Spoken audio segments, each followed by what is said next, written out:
Hey guys, I'm back with another video, and it's a little similar to one that I did 4 years ago. On August 8th, 2015, I uploaded a video titled Top 5 Real-World RuneScape Related Arrests. What that video was about was exactly what the title suggests, people who were literally arrested over some crime they committed that involved RuneScape in some way or another. Now, this video is only going to be a top 4 for 2 reasons. Reason number 1 is that I actually have some new information that updates one of these people's cases since they were arrested, released, and then, unfortunately, arrested again. It's quite a lot of interesting information. Reason number 2 as to why this is only a top 4 is because the other cases I discovered didn't possess enough conclusive information, but these other 3 new cases that I'm going to be talking about did since the first arrest video was made. So, with all that being said, good to be back.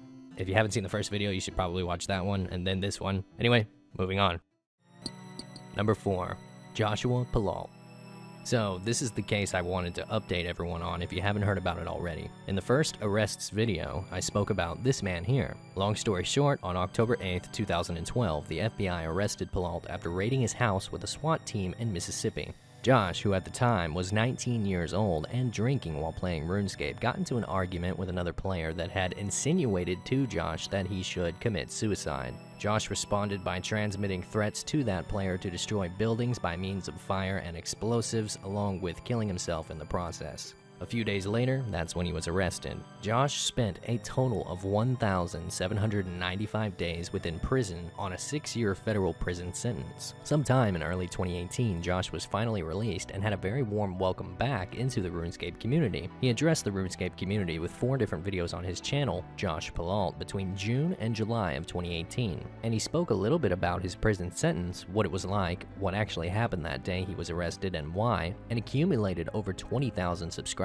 on that channel. Unfortunately though, fans and supporters of Josh were in for a shock when a video was uploaded to his channel by his then fiancée, now currently wife, in which she read a letter that Josh had written after being sent back to prison. Within the letter read by his wife, Josh says that he was sent back to prison for violating his supervised release, which is a probationary period after a federal prison sentence. He says the reason for his return to prison was due to a relapse on marijuana and alcohol brought forth by a urine analysis for both. Within the letter, he also wrote that 2018 was a mystery to him and 2019 is looking grim for him as well. He says that this new age of, as he likes to put it, InstaChat and Snapgram were foreign to him, along with the rest of the state of the entire country of America. He continued to say that he struggled outside of prison, trying to learn how to live life as an ex-con in his mid-20s after spending a fifth of his life incarcerated. 1 year later, Joshua was released from prison on July 12, 2019, just 7 months ago. Josh is currently uploading on his RuneScape-related channel too, which almost has 1,000 subscribers, called the RS Felon. I'll leave a link in the description to both of his channels for you guys to check them out for yourselves. I've been trying to stay really objective here, but I must say that Josh is not a bad guy. I've spoken with him, and this situation, in my opinion, could have happened to any one of us that play RuneScape. He was and still is very active on RuneScape and his YouTube channels, as well as his Twitch, often replying almost to every single one of the thousands of comments that he has received before, during, and after his time being incarcerated. Number 3, Brandon Fisher, aka Moltrenex. Brandon Moltrenex Fisher was from Galloway, New York, and played RuneScape a lot. For those of you who didn't know, as far as the internet knows, Moltrenex was the richest RuneScape player ever. On his 3 different accounts, he was collectively worth around 9 trillion gold on RuneScape 3 back in 2015. Nobody knows what he's worth now, and won't for a while. On the night of Sunday, February 15th, 2015, around 10 p.m., Fisher assaulted his mother and father, Audrey and Gregory Fisher, with an aluminum baseball bat. He gave them serious head injuries, broke his mother's arm, and his father even lost his eye. After committing the assault, Fisher fled to Buffalo, New York from Galloway, which was 270 miles away, but he left too many tracks online, which ultimately led to his arrest. After he fled, his mother managed to make it over to their neighbor's house for help, and the authorities were called. Almost an hour after the beatings took place, he took to Facebook and posted at 10:42 p.m., "Goodbye, my RS friends. Real life just threw a curveball. Don't know if I'll ever be online again. Don't bother asking what happened." Approximately 14 minutes after that, he also posted, "Sometimes good people do bad things. Some people are pushed past their breaking point, and just remember this, there's always 2 sides and things aren't what they seem. I'm sorry, I guess people were right about me. Thank you to all my amazing friends for everything you've ever done for me. I wouldn't have made it this far through all the shit without y'all." Fisher was arrested the next day on Monday within Tonawanda, a town a little past Buffalo, where he was staying in a motel. When he was sentenced before a judge, Fisher asked for his family's forgiveness. He also said, "I am far from perfect, and I've made a big mistake. I was traumatized by my crime, and my first 10 months in jail, I was angry and confused, trying to justify what I did in my mind. I used my time in jail to grow from a boy to a man. I've come a long way." The assistant district attorney, Charles Buca, who asked for the maximum sentence of 10 years plus another 5 for a jailhouse assault Fisher also committed on another inmate, painted Fisher as a nonchalant, arrogant young man who manipulated his mother and sister, who surprisingly didn't want him to go to prison. His sister and mother actually begged the judge for leniency, saying that Fisher had autism, and spoke about how he would calm his anxieties by repeatedly hitting a tree or a garbage can with a baseball bat, probably the same one that he used on his mother and father. His sister also told authorities that the reason why the attack may have happened in the first place was that Gregory, Fisher's father, was livid at Brandon for hacking into his phone, revealing all sorts of love affairs he was having with other women. Brandon's sister also told the judge that Gregory once said to Fisher's mother, Audrey, "We should have never procreated." She ended stating that her family had suffered enough and that the physical injuries are nothing compared to the emotional ones. Brandon Molternax Fisher will be spending the next 10 years of his life in a federal prison.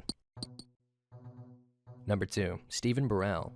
So, I cannot find any photo of this guy on the internet whatsoever, and I'm good at finding people on the internet.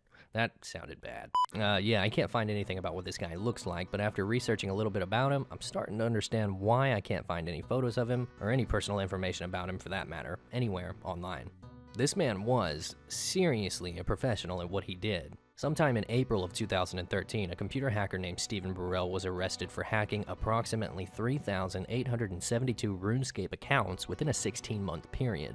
That's about 8 accounts per day. The Northampton Magistrates Court heard Burrell sold his victims virtual items on auction sites and forums and raised up to £3,000 to pay off his real-life gambling debts. With loads of players complaining to Jagex about what Stephen did to them, fixing the issue actually took up around 1,000 hours of Jagex's time. Burrell was charged with hacking, not theft, believe it or not, though, because the items he stole existed in a fantasy world and not the real one. Loads of password cracking software was found on Burrell's computer, which the court said he went to great lengths to hide. The 21-year-old was actually cautioned before all of this by Yorkshire police in July of 2012 in regards to compromising a Facebook account of a Jagex moderator. Less than a year later, he was arrested for all the players he hacked. Stephen pleaded guilty to 2 charges of unauthorized computer access after the court heard his case, and prosecutor Russell Tyner said that his principal motivation for the crimes was to gain kudos among people on the internet. He continued on to say that Stephen Burrell was a normal, rational human being. It is clear that he did not consider the long-term consequences because that world in RuneScape is not real. He used a fantasy world to try and deal with his problems in the real world. Like I said, I can't find any more information on this man or any photos of him either. It's odd. Eventually, apparently, he paid a £100 compensation to what or whom, I have no idea, as well as a £60 victim surcharge, and he had to forfeit 2 of his computers. Number 1, Adam Mudd. This man was jailed for 2 years in 2017 for setting up a computer hacking business that caused chaos worldwide.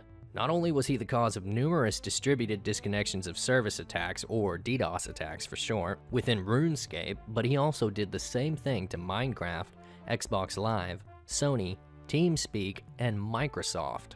When Adam Mudd was 16 years old, he created an attack-for-hire type of a program called Titanium Stressor, and he sold it to cybercriminals all around the world. There were more than 112,000 registered users of his program who hacked some 666,000 IP addresses. Adam Mudd himself also targeted up to 70 schools and colleges. Companies were literally paying millions in attempts to defend themselves against Mudd's hackers that he sold the program to. In fact, Adam Mudd made around £380,000 for himself through all of this.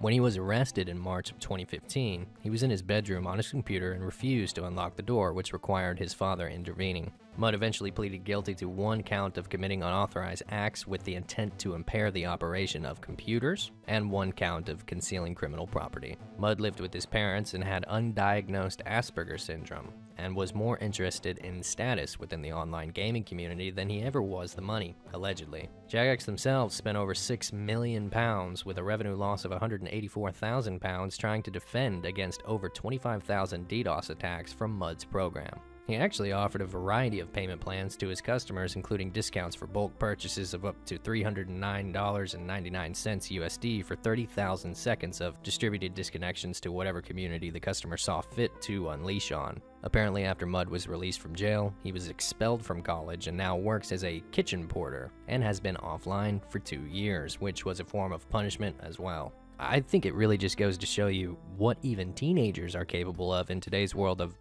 well, the World Wide Web. So many businesses and schools and pretty much everything nowadays can't survive without some form of internet. And when that's taken out, the profit losses and damages done to people's livelihoods can be devastating in some cases. Something to think about.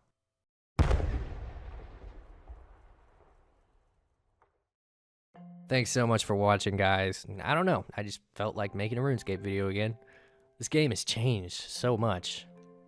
If anyone could be so generous, can anybody in the comments section give me a brief summary of what exactly it is that I've missed out on within old school RuneScape from about 2018 to now? I would actually be really appreciative of that, because there's so many new items and bosses and stuff, and it's a little overwhelming coming back. It actually kind of feels like an entirely different game now to me. But I'm trying to get back into it. Anyway, thanks for watching. Have a good day or night, wherever you're at in the world, and I'll talk to you guys later.